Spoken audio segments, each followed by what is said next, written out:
নমস্কার বন্ধুরা, সবাই কেমন আছেন? নিশ্চয়ই ভালো আছেন, আমিও ভালো আছি। বন্ধুরা, আজকে আপনাদের সঙ্গে শেয়ার করছি ঢ্যাঁড়সের অসাধারণ রেসিপি।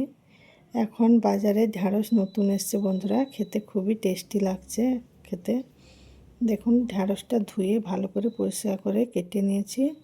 এরপর সর্ষে, পোস্ত, কাঁচা লঙ্কা বেটে নিয়েছি বন্ধুরা। কড়াইয়ে সর্ষের তেল দিয়ে ওর মধ্যে দিয়ে দেবো 5 ফোড়ন, শুকনো লঙ্কা দিয়ে 10 থেকে 15 সেকেন্ড নাড়াচাড়া করব বন্ধুরা।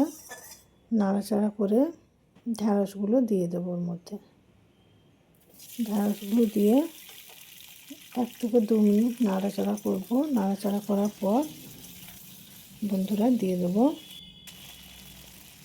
হলুদ গুঁড়ো আর অল্প পরিমাণে লবণ। হলুদ আর লবণটা দিলে ঢ্যাঁড়সে ভাজাটা খুব ভালো হয়, দেখতেও ভালো লাগে বন্ধুরা। আবারও লবণ হলুদ দিয়ে 2 মিনিট নাড়াচাড়া করে নেব।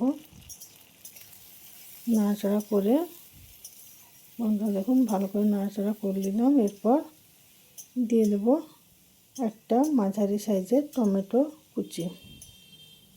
মাঝারি সাইজের টমেটো কুচি দিয়ে কিছু সময়ের জন্য ঢাকা দিয়ে দেব। 2 থেকে 3 মিনিট ঢাকা দিয়ে দেবো বন্ধুরা, যাতে টমেটোটা গলে যায়। এরপর ঢাকা খুলে ওর মধ্যে দিয়ে দেব বেটে রাখা সর্ষে, পোস্ত, কাঁচা লঙ্কা। বাটি ধুয়ে একটু জল দিয়ে দেব, দিয়ে আবারও 2 মিনিট নাড়াচাড়া করব। নাড়াচাড়া করে বন্ধুরা পরিমাণ মতো জল দিয়ে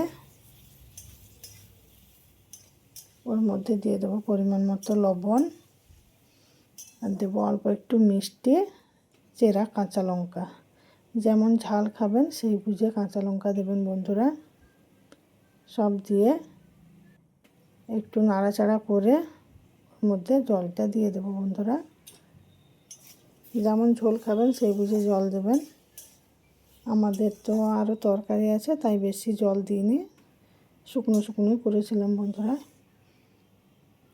দেখুন, দিয়ে ঢাকা দিয়ে দেবো। 3 থেকে 4 মিনিট ঢাকা দিলেই ঢ্যাঁড়সগুলো ভালোভাবে সিদ্ধ হয়ে যাবে, খেতেও সুস্বাদু লাগবে বন্ধুরা। ভিডিওটা যদি ভালো লেগে থাকে লাইক, কমেন্ট, শেয়ার করে পাশে থাকবেন বন্ধুরা। ঢ্যাঁড়স তো খাওয়া শরীরের পক্ষে খুবই উপকার, এবং যারা ডায়াবেটিক রোগী তাদের জন্য তো খাওয়া খুবই উপকার। ভিডিওটা ভালো লাগলে লাইক, কমেন্ট, শেয়ার করে পাশে থাকবেন। ভিডিওটা দেখার জন্য সবাইকে অসংখ্য ধন্যবাদ। সবাই ভালো থাকবেন, সুস্থ থাকবেন।